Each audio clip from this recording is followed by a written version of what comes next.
Hi everybody, this is Mrs. Kirks checking in with you. We're going to be going ahead and giving you an intro to polar coordinates. This is our 13.1 notes today.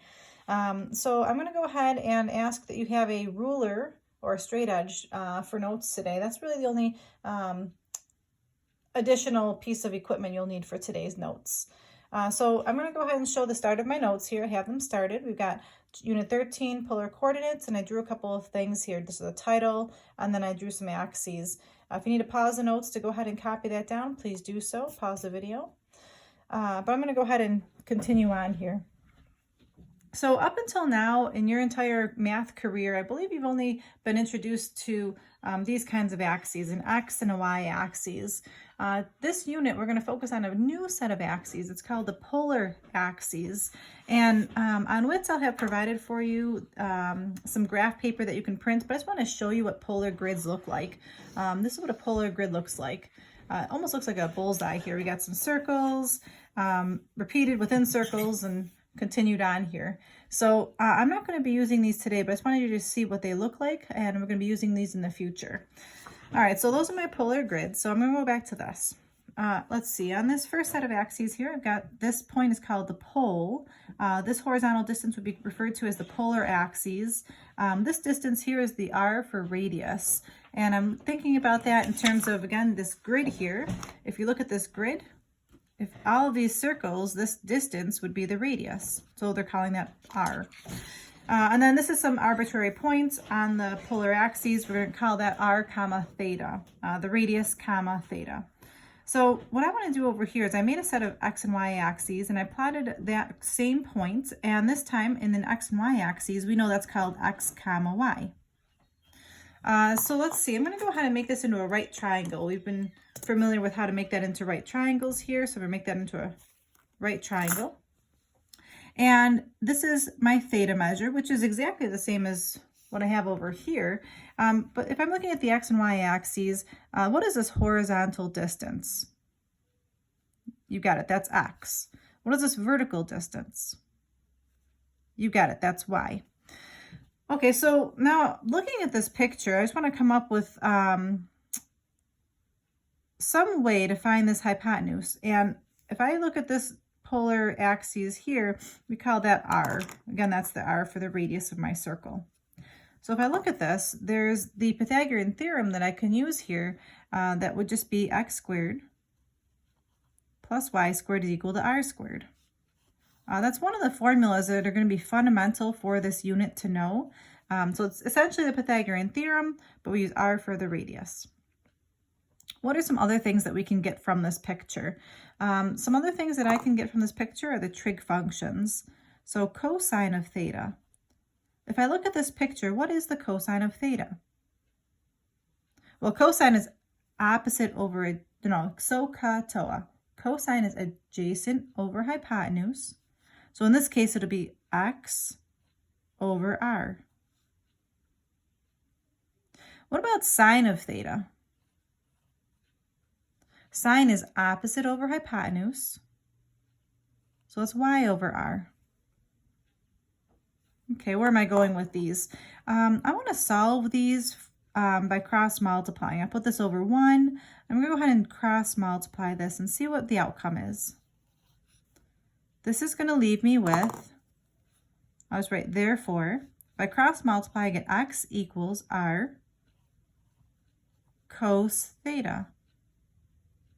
Okay, and on this side, if I were to put sine over 1 and cross multiply it,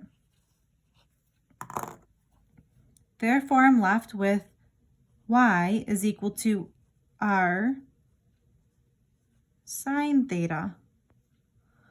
Well, that's kind of interesting. It's very similar to what we did in chapter 12, where x was cosine and y was sine. The only thing that's going to be different is they have this r value in front. All right, so I just want to box those in. That's another these are other formulas that we're going to be using today or in the future in the unit. And then there's one more formula that I'd like to incorporate here, and that's tan theta. So tangent, if I look at this picture, Tangent is opposite over adjacent. So it's y over x. And I'm not going to actually cross multiply that one because you'll have x and y on both sides, and we'll just leave it at that. All right, so these are some formulas to know. And again, these are all just things to get started before we even get to how to graph these things. So up until this point, you've had a rectangular coordinate.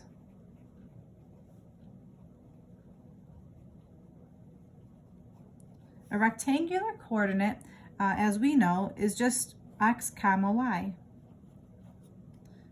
But I'm going to be introducing you to a polar coordinate this unit. And a polar coordinate, if I look over here at my substitution now, instead of x, it's r cos theta. Instead of y, over here, we know that y is really r sine theta.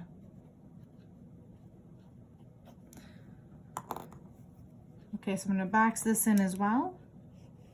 And I'm going to grab my highlighter just to highlight some of the important things that are going to be brand new to me for this lesson. So I'm going to go ahead and highlight this formula up here.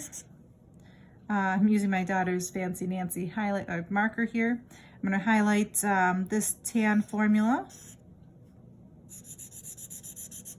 And I'm going to highlight this polar coordinate. If you need to pause the video so you can get your highlighting done, please do so, but I'm going to move on in just a moment. All right, so I'm moving on. I'm going to use the information on top of my paper here to help me out with this. I've got three parts to my notes today. The first part, part A, is how to actually plot these things. So I'm going to show you how to plot or plotting polar coordinates.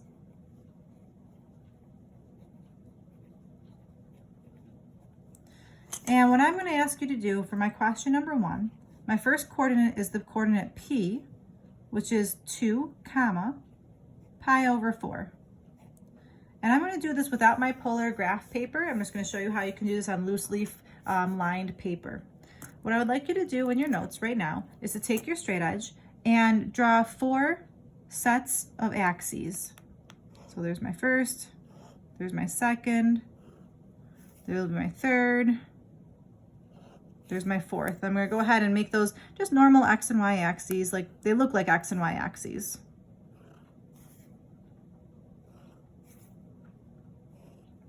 So all I did right there is I made 4 sets of axes. If you need to pause the video so you can do that, please do so. Okay, so if I were to plot this point, I'm going to go ahead and figure out where pi over 4 is. So you actually start with this piece first. So I'm going to draw this first. Well, from our extensive knowledge of trigonometry, I know that this would be 0, and this would be pi over 2. This is pi, and this is 3 pi over 2. So pi over 4, well, pi over 4 is going to be halfway between 0 and pi over 2. So I'm going to start by drawing a ray at pi over 4. And again, I'm not using polar graph paper here, so I'm just using my straight edge to do the best that I can. I'm going to mark this as pi over 4. Now the next part is to plot the actual radius. The radius is 2. And again, I'm just going to show you what the polar graph paper looks like here. You don't need to use polar graph paper for this. I'm just using lined paper. But pi over 4 would be this ray right here. And I want to go out a radius of 2. So here's one circle, here's my second circle, so there's my radius of 2. But I'm not drawing all these circles right now. I just want you to see what it looks like. So if I were to just use lined paper, all I'm going to do is make tally marks to show where the circles would have been. So I've got 1, 2. I did 2 tally marks because it says the coordinate 2 right here. So to finish this off, I'm just going to put a dot or a point there and label that P. So that's how you would plot the point, 2 comma pi over 4. So I drew where pi over 4 was, and I did 2 tally marks out. So I'm just going to label, this is an example of the point, 2 comma pi over 4. Now I asked you to draw 3 additionals here because I want to show you with polar coordinates, there are many ways to write the exact same coordinate. So what I'm going to do is I'm going to go ahead and draw the exact same coordinate 3 more times. So here's my ray. 1, 2 tally marks out. Draw another one. Here's my ray. 1, 2 tally marks out. And here's my last one. Draw my ray. 1, 2 tally marks out. So I'm looking at these 4 pictures and I'm just making sure that they all pretty much look the same. My challenge now is to figure out another representation for this exact same point. So let me show you what I mean with this first one, and then maybe you can think about the next one. So I know that this reference angle is pi over 4. Well, what if I went from the x-axis all the way around and then a little more? How many radians did I just travel? So I went all the way in a full circle and then that extra pi over 4. So I'm taking 2 pi plus pi over 4. That's 9 pi over 4. So that would be a full circle plus that pi over 4. And then it's still 2 out. So it's 2 comma 9 pi over 4. Now wait a second. They look exactly the same. The only thing I did differently was I went in a full rotation. So this is an example of going an additional 2 pi. Okay, so now let's think of another representation. How else could I represent this? Well, I could keep going in circles and keep adding 2 pi and keep adding 2 pi and keep adding 2 pi, but I want to do something a little bit more unique, something different than the last situation. So in this situation, what I'm going to challenge you to think about is, what if you went in the opposite direction? How many radians would that have traveled? Well, it's going to be negative. One full rotation would have been negative 2 pi. But I know this reference angle is pi over 4. So what is negative 2 pi plus a pi over 4? You got it. Negative 7 pi over 4. And it's still 2 out. So this is a representation of going negative 7 pi over 4 and 2 out. And that's exactly the same position of the point for the last 2 questions. So this is an example of going clockwise. Now if I had to come up with another representation, yep, I could keep going clockwise in another full circle, another full circle, but I want to come up with something unique for this last situation. So I'm going to write down what I'm going to do first. And this one's a really tough one. You might need to replay it if you don't understand. It's a ray in the opposite direction. So this one's the hardest one, I believe. So what I'm going to start by doing is I'm going to take my straight edge and I'm going to make a ray in the opposite direction. So see, I just continued my ray in the opposite direction. So this is the tricky part. I'm going to go ahead and ask you to think about how many radians am I traveling if I travel from the x-axis all the way to this ray that went in the opposite direction. Now you're going to have to use your knowledge of geometry, I suppose, to see that there's some vertical angles here. Remember, this was pi over 4. So if this angle is pi over 4, the vertical angle, the angle across from it, is also pi over 4. So let's keep that in mind. So let's see, how many radians did I travel from the x-axis all the way to this green ray? Well, that's pi plus pi over 4, so that's 5 pi over 4. But here's the problem. I can't use the number 2, because if I use the number 2 in the front, that would mean that I went out 2, and that would be this point here. But that's not the point that I plotted. So I cannot use the number 2. if I go out 5 pi over 4, that leads me to be on this ray, but to go and label this point, I'm saying, okay, here's 5 pi over 4, but I have to go negative 1, 2 spaces. So I've got a negative 2 this time. So again, one more time, from the x-axis to this terminal side, that was 5 pi over 4 radians. But I can't use positive 2, because if I used positive 2, it would have been this piece right here. I'm using negative 2 to indicate I'm going in the opposite direction. I have to go backwards. This is definitely the hardest one. All right, so those are 4 different representations of the exact same point. I'm going to go through this next problem pretty quickly, and I challenge you to maybe pause the video after you write down the second example and see if you can draw 4 representations as well. So let's see. I guess going back to this question here for part A, maybe as a side note, really what I did here was I drew 4 unique representations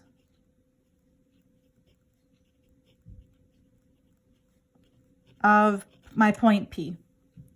So I have 4 different representations of point P. They're right here, 2 comma pi over 4, 2 comma 9 pi over 4, 2 negative 7 pi over 4, and negative 2 5 pi over 4. Those are 4 different representations for the exact same point.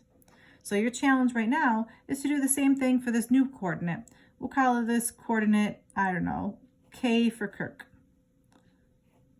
4 comma negative pi over 6. All right, so the first thing we have to be able to do is draw this. I'm going to do the same thing I did in the last question. I'm going to draw 4 sets of axes because I'm going to need 4 different representations. So there's 1, 2, 3, and 4. 1, 2, 3, and 4. There's my 4 sets of axes. Again, pause it if you need to. So I need a plot where, again, you start here first. So I'm going to draw this ray first. Draw first. So you have to figure out where negative pi over 6 is located. So negative pi over 6 would be in the opposite directions. We're going clockwise. And negative pi over 6, again, it doesn't have to be perfect. I'm not using an actual polar grid here. This would be a representation of negative pi over 6. I'm going to draw that exact same ray in all of my other pictures as well. And again, it doesn't have to be exact. Obviously, mine's a little bit off.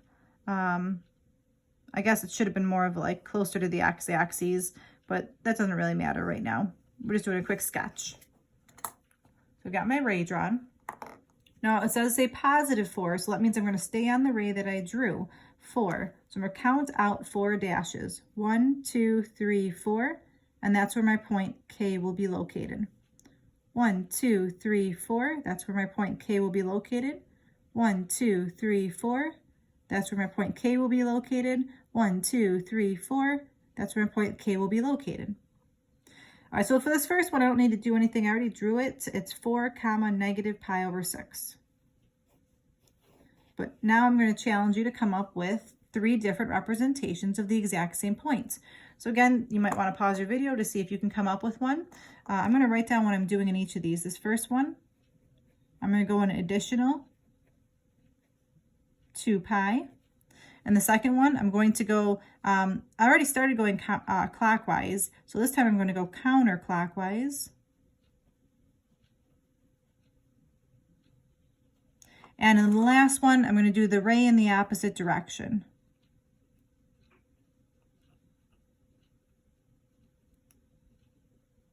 So now would be a good time to maybe pause the video and see if you can come up with the answers.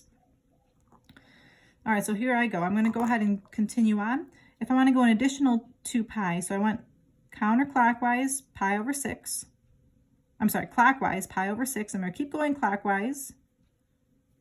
So I'm thinking about if I went in a full circle here, how many radians did I go?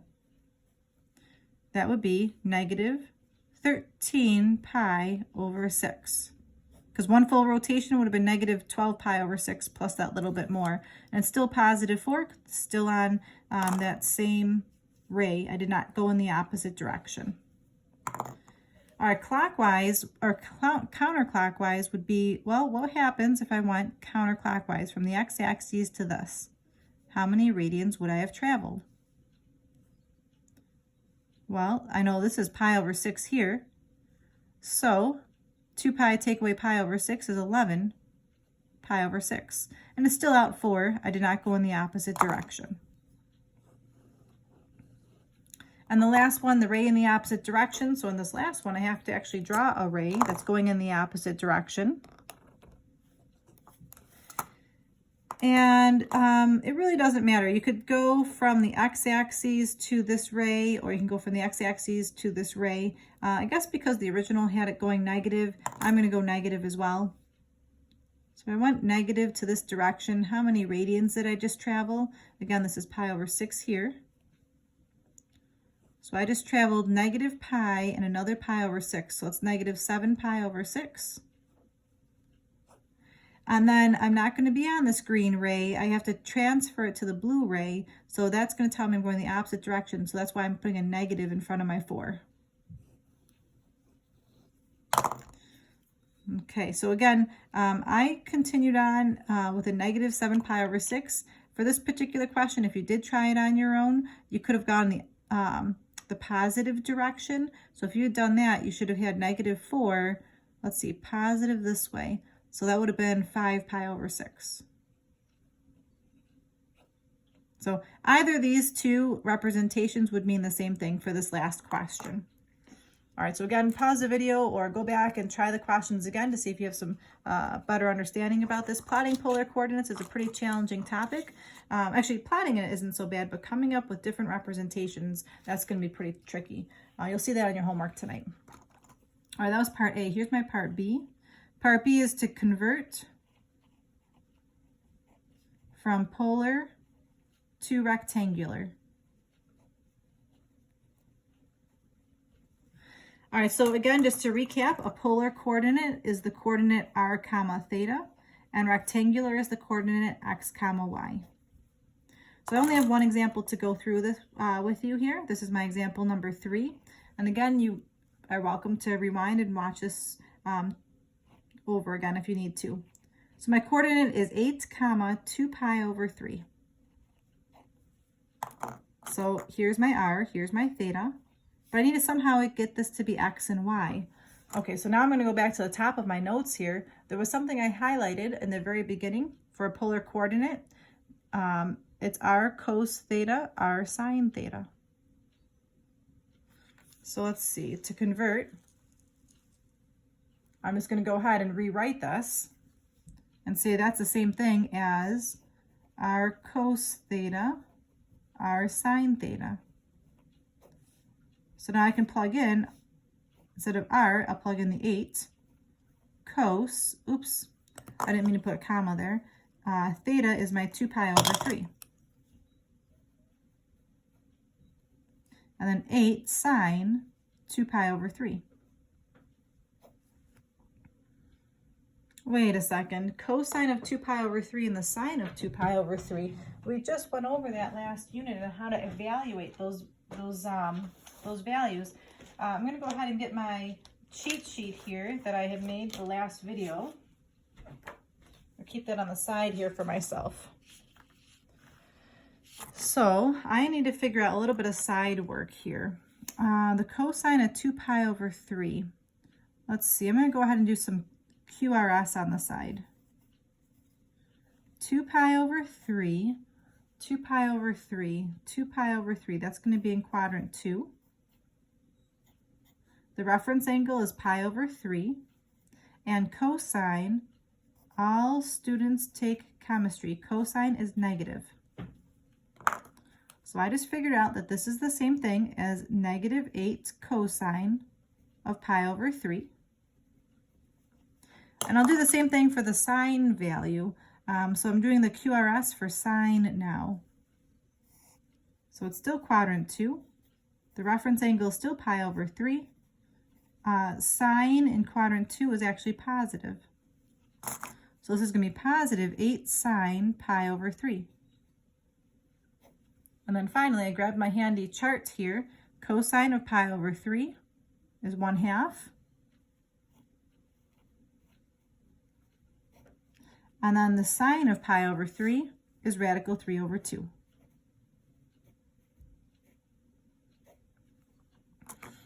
All right, so to finish the math here, this comes up with the coordinate -4, comma, 4 radical 3. So what did I actually just figure out? I figured out if I plot this coordinate -4, comma, 4 radical 3 on a normal set of axes of x and y, it'll be the exact same location as if I plotted 8, comma, 2 pi over 3 on a polar grid. So that's what I figured out. All right, so anyways, here's my last question here, my part C. I'm going to go from rectangular, so convert,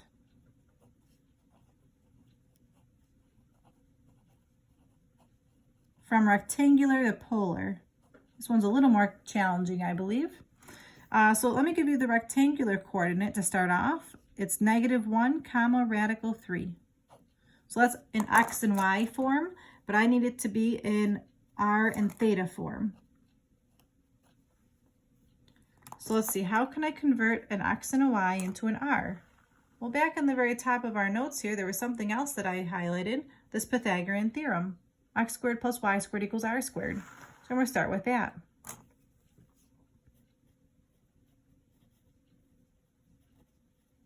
So that leaves me with -1 squared plus the square root of 3 squared is equal to r squared. That's 1 plus 3, which is 4. 4 is equal to r squared. So r is equal to 2.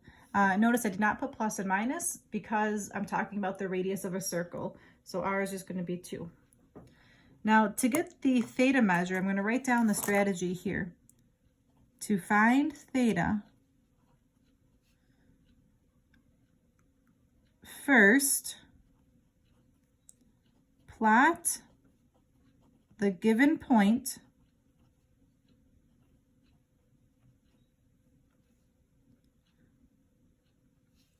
comma, then use tan theta is equal to y over x. All right, so why do I need to do all of that? Let me walk you through what my thought process is here. So I'm going to try to find theta. I'm going to go ahead and just plot roughly. I'm looking at a -1 and a radical 3, so someplace over here. The reason I'm doing that is because now it kind of gives me a direction of what quadrant this will be in. So I'm going to make a note, this is in quadrant 2. All right, so I'm going to go ahead and try to use that tan theta is equal to y over x. So tan theta is equal to radical 3 over -1. In other words, tan theta is equal to negative radical 3.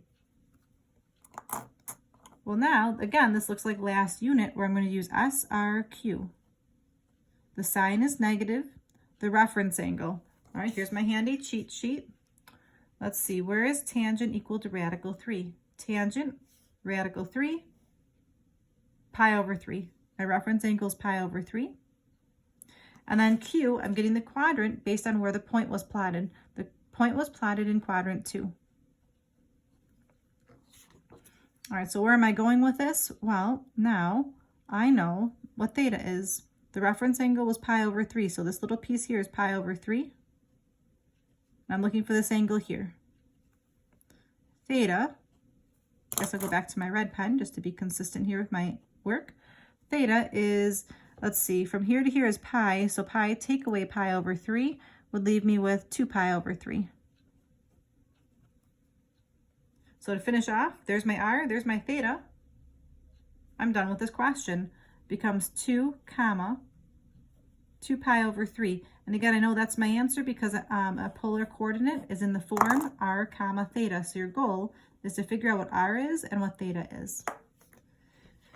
All right, everybody, thank you so much for for following along. This was a very long video. I do apologize, but I wanted to take things a little bit slow so that you could try to understand this the best that you can. Polar coordinates is not an easy topic at all. I'm going to zoom out so maybe you can see the top part of my notes if you need to. You can pause the video if you need to double check that your notes look good. Here's the bottom part of my notes. And today's assignment is going to be something out of the textbook here.